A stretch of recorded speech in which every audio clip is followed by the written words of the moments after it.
ಸ್ವಚ್ಛತಾ ಯೋಧ ಸರ್ದಾರ್ ಇಂದರ್ಜೀತ್ ಸಿಂಗ್ ಸಿದ್ದು, ಪದ್ಮಶ್ರೀ 2026.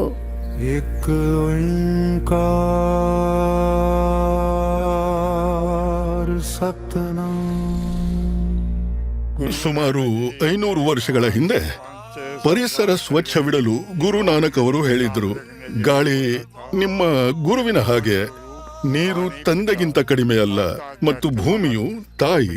ಆದ್ದರಿಂದ ಭೂಮಿಯನ್ನು ಅಶುದ್ಧಗೊಳಿಸುವವನಿಗಿಂತ ಕೆಟ್ಟ ವ್ಯಕ್ತಿ ಯಾರೂ ಇರಲು ಸಾಧ್ಯವಿಲ್ಲ.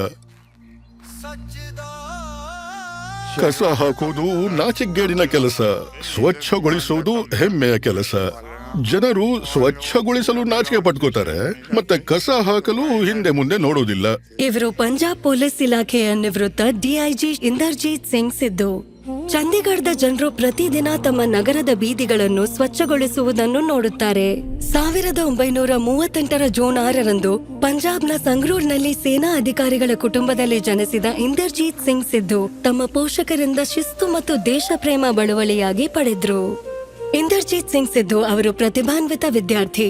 1961ರಲ್ಲಿ ಪಂಜಾಬ್ ಪೊಲೀಸ್ ಇಲಾಖೆಗೆ ಸೇರಿದ್ರು. ಅವರ ಕರ್ತವ್ಯ ನಿಷ್ಠೆ ಮತ್ತು ನಿಸ್ವಾರ್ಥ ಸೇವೆಗೆ ರಾಷ್ಟ್ರಪತಿ ಪೊಲೀಸ್ ಪದಕವನ್ನು ಸಹ ಪಡೆದ್ರು. ಅವರು ಎಲ್ಲಿಗೆ ಹೋದ್ರೂ ಸ್ವಚ್ಛತೆಯ ಜವಾಬ್ದಾರಿಯನ್ನು ಎಚ್ಚರಿಕೆಯಿಂದ ಸ್ವ ಇಚ್ಛೆಯಿಂದ ವಹಿಸಿಕೊಳ್ಳುತ್ತಿದ್ರು. ನಾನು ಮದುವೆಗಳಿಗೆ ಹೋದಾಗ ಜನರು ಡಿಸ್ಪೋಸಬಲ್ ಕಪ್ಗಳಲ್ಲಿ ಕುಡಿದು ನಂತರ ಎಸೆಯೋದನ್ನು ನೋಡ್ತಿದ್ದೆ. ಅವ್ರಿಗೆ ಹೇಳ್ತಿದ್ದೆ ಅದನ್ನು ಎತ್ತಿಕೊಂಡು ಕಸದ ಬುಟ್ಟಿಗೆ ಎಸೆಯಿರಿ ಅಂತ, ಇಲ್ಲೇ ಏಕೆ ಇಡ್ತೀರಿ ಅಂತ. ಇದು ಅವರ ಸ್ವಭಾವ. ಅವರು ಮೊದಲಿನಿಂದಲೂ ಹೀಗೇ ಇದ್ದಾರೆ. 1996ರಲ್ಲಿ ನಿವೃತ್ತಿಯ ನಂತರ ಇಂದರ್ಜೀತ್ ಸಿಂಗ್ ಸಿದ್ದು ಚಂಡೀಗಢಕ್ಕೆ ಬಂದ್ರು. ಒಂದು ಕಾಲದಲ್ಲಿ ದೇಶದ ಅತ್ಯಂತ ಯೋಜಿತ ನಗರವೆಂದು ಪರಿಗಣಿಸಲ್ಪಟ್ಟಿದ್ದ ನಗರದಲ್ಲಿ ಸ್ವಚ್ಛತೆಯ ವಿಷಯದಲ್ಲಿ ಭಾರತದ 10 ಪ್ರಮುಖ ನಗರಗಳಲ್ಲಿ ಒಂದನ್ನು ಸೇರಿಸಲಾಗಿಲ್ಲ ಎಂದು ಗಮನಿಸಿದರು. ಇದು ಅವರ ಹೃದಯವನ್ನು ಮುರಿಯಿತು. ಯಾಕೆಂದ್ರೆ ಅವರಿಗೆ ಚಂಡೀಗಢ ಅವರ ಹುಟ್ಟೂರು ಅಲ್ಲ, ಅದು ಅವರ ಮನೆ ಆಗಿತ್ತು. ಇಂದರ್ಜೀತ್ ಸಿಂಗ್ ಸಿದ್ದು ಸ್ವಲ್ಪವೂ ಹಿಂಜರಿಕೆ ಇಲ್ಲದೆ ಬೀದಿಗಳಲ್ಲಿ ಸಿಕ್ಕ ಕಸವನ್ನು ಹೆಕ್ಕಲು ಪ್ರಾರಂಭಿಸಿದರು. ನಿಧಾನವಾಗಿ ಮಾತು ಬೆಳೆಯಿತು. ಹೆಚ್ಚಿನ ಸಮಯ ಕಸ ಹೊರೋದಕ್ಕೆ ವ್ಯಯಿಸಿದೆ. ಒಂದು ಸಮಯದ ನಂತರ ನಾನು ಪ್ರವಾಸ ಗಿವಾಸ ಎಲ್ಲ ನಿಲ್ಲಿಸಿದೆ.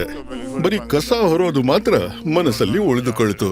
ನಿವೃತ್ತ DIG ಒಬ್ಬರು ಬರೀ ಕೈಗಳಿಂದ ಬೀದಿಗಳನ್ನು ಸ್ವಚ್ಛಗೊಳಿಸುವುದನ್ನು ನೋಡುವುದು ಜನರಿಗೆ ವಿಚಿತ್ರವಾಗಿತ್ತು. ಕೆಲವರು ಅಪಹಾಸ್ಯ ಮಾಡಿದ್ರೆ, ಕೆಲವರು ಆಶ್ಚರ್ಯಚಕಿತರಾದ್ರು.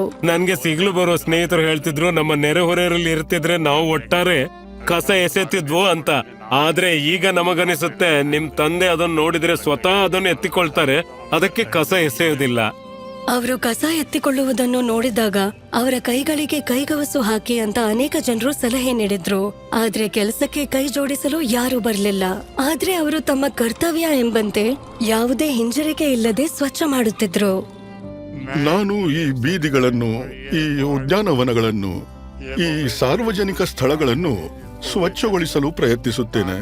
ಇದರಿಂದ ಬೇರೆಯವರು ಅರ್ಥ ಮಾಡಿಕೊಳ್ಳಬೇಕು, ಬರೀ ಕೈಲಿ ಕೆಲಸ ಮಾಡ್ತಿದ್ದಾರೆ, ನಾವು ಕೈ ಜೋಡಿಸಬೇಕು ಅಂತ, ಸಾರ್ವಜನಿಕ ಸ್ಥಳಗಳನ್ನ ಸ್ವಚ್ಛಗೊಳಿಸಬೇಕು ಅಂತ. ಅವರು ಪದ್ಮಶ್ರೀ ಪಡೆದಾಗ ಈ ಜನರೇ ಕೇಳ್ತಾ ಇದ್ರು, ನಿಮ್ಮ ತಂದೆ ಏನ್ ಮಾಡ್ತಿದ್ದಾರೆ? ಅವರ ನಡವಳಿಕೆಯಲ್ಲಿ ಬದಲಾವಣೆಯನ್ನು ನಾನು ಗಮನಿಸಿದ್ದೇನೆ. ನನ್ಗೆ ಅವರ ಬಗ್ಗೆ ಹೆಮ್ಮೆ ಇದೆ. ಸರ್ದಾರ್ ಇಂದರ್ಜೀತ್ ಸಿಂಗ್ ಸಿದ್ದು, ಪದ್ಮಶ್ರೀ 2026. ಕೋಟಿ ಕೋಟಿ ನಮಸ್ಕಾರ.